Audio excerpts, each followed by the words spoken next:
প্রতিষ্ঠার জন্য যারা কাজ করে তারা যদি একটা দুইটা ভুলও করে গুনাহও করে তাহলে অন্যদের তুলনায় এই দ্বীনে আন্দোলনের কর্মীদের দ্বীনের দায়ীদের আলেম ওলামাদের ভুল ত্রুটি আল্লাহ তাআলা সহজে মাফ করে দিবেন।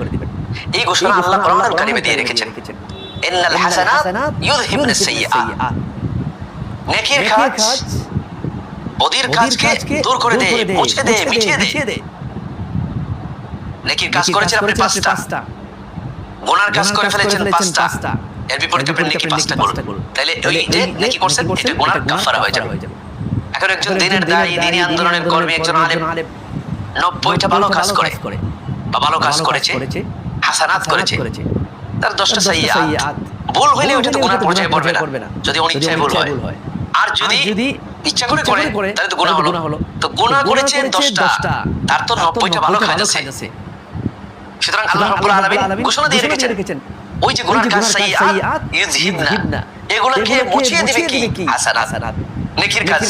সুতরাং দ্বীনি আন্দোলনের কোন নেতা, কোন কর্মী, কোন আলেম ওলামা যদি ভুল করে, এই ভুল আপনি বেনামাজির মতো ভুল না, আপনি তো ডাবল অপরাধী।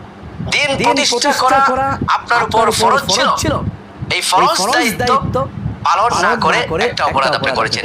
দ্বিতীয়, যারা এই ফরজ দায়িত্ব পালন করার জন্য, দ্বীন প্রতিষ্ঠার জন্য, ইকামতে দ্বীনের জন্য কাজ করে, আল্লাহর হুকুমত প্রতিষ্ঠার জন্য যারা কাজ করে, আপনি তাদের বিরোধিতা করছেন, সেই কাজে আপনি বাধা দিচ্ছেন। আল্লাহ বলছেন আযাল্লা আমালাহুম সাদ্দু আন সাবিলিল্লাহি আযাল্লা আমালাহুম, দ্বীন প্রতিষ্ঠার কাজে দ্বীনের প্রতি যারা বাধা দিবে এরা হলো সবচেয়ে বড় পথভ্রষ্ট।